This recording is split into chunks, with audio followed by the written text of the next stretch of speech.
Escola de Campeões em Ação, aprendendo a aprender. Com a mais absoluta certeza, se José do Egito estivesse entre nós, ele estudaria sobre a capoeira, pois a arte capoeiragem tem que ver com a formação econômica das principais cidades do Brasil do século XIX, Rio de Janeiro, Salvador e Recife. Contexto cultural, consciência negra, assunto temático, capoeira e história do Brasil. As Maltas da Capoeira, por Luciano Milani, 11 de abril de 2005. No século XIX, as maltas de capoeira eram famosas na cidade do Rio de Janeiro. Espalhavam-se por diversos bairros e freguesias da cidade. Cada malta comandava uma região e não admitia a invasão de seu território. Os integrantes das maltas possuíam um modo característico de se vestirem.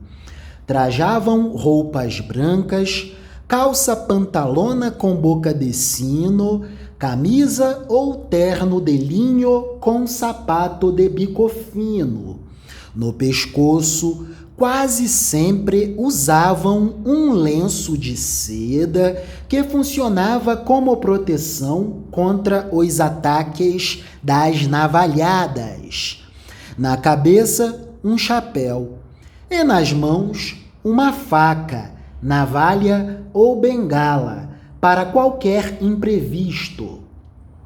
Esses capoeiristas, integrantes das maltas, costumavam viver na boemia junto com prostitutas, vagabundos de toda sorte, aristocratas, imigrantes e intelectuais.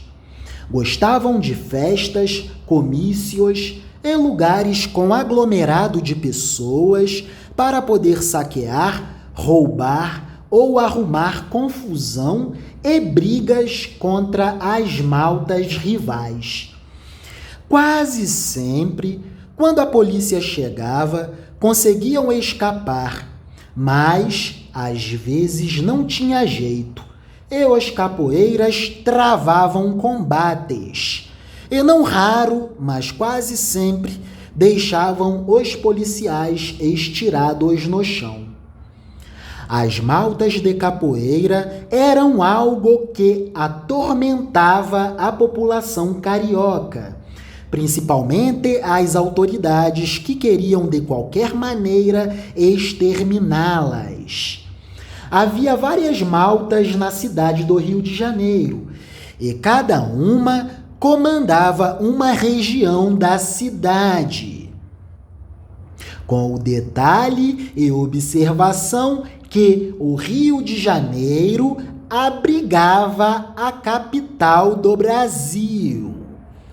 A capital do Brasil esteve no Rio de Janeiro entre 1763 e 1960.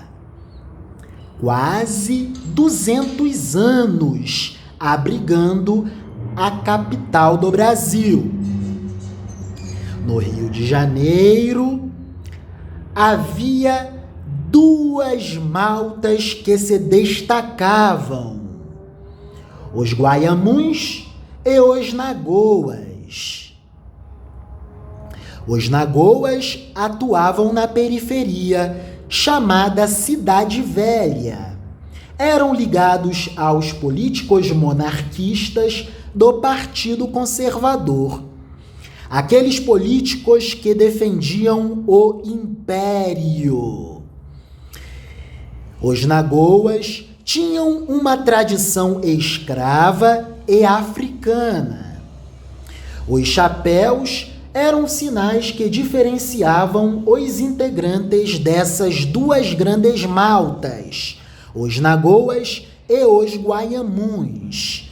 Os nagoas usavam um chapéu com uma cinta de cor branca sobre o vermelho e as abas para frente e para baixo.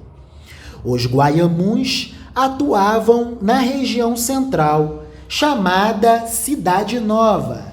Eram ligados aos políticos republicanos do Partido Liberal, os políticos que queriam o fim do império. Os guaiamuns tinham uma tradição mestiça, absorveram muitos imigrantes, crioulos, homens livres e intelectuais. Usavam um chapéu com uma cinta de cor vermelha sobre a branca e as abas para frente e para cima.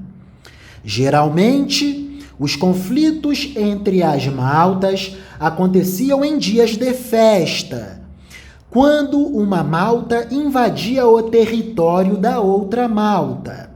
Muitas vezes o conflito acontecia individualmente, ao invés de conflitos entre grupos.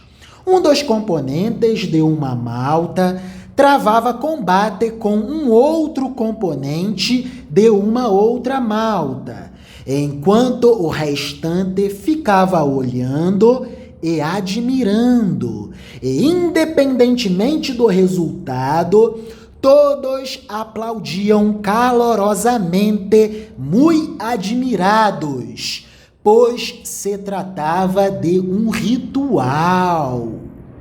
Após a proclamação da República, em 1889, foi criado o Decreto 847, de 1890, intitulado dos Vadios e Capoeiras.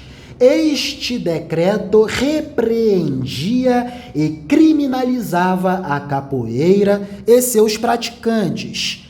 Então, através da perseguição policial, pouco a pouco foram sendo encarcerados, exilados ou exterminados os chefes das maltas. E as maltas foram perdendo força e se desmantelaram de vez e definitivamente. Que interessante texto sobre as maltas da capoeira. Arte capoeiragem, arte essencialmente brasileira, que tem que ver com a formação econômica do Brasil. E se José do Egito estivesse entre nós, aqui no Brasil, com certeza ele estudaria sobre a capoeira, pois a arte capoeiragem tem que ver com a formação econômica das principais cidades do Brasil do século XIX.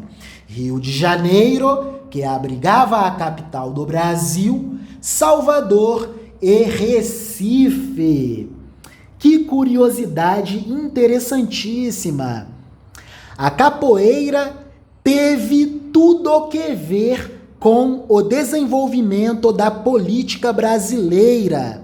Na transição do Império para a República, a capoeira era instrumento de capangagem e proteção a políticos. É a capoeira servindo como instrumento da capangagem política. E que curioso, se observarmos o tempo presente, verificaremos que há total vinculação histórica com o presente. Para entendermos sobre os fenômenos da formação de milícias que dominam as principais cidades do Brasil, temos que entender que, na época da transição do século XIX para o século XX, as maltas da capoeira eram instrumentos de milícias. Que legal! É a capoeira como instrumento fundamental para compreendermos sobre o desenvolvimento da história do Brasil.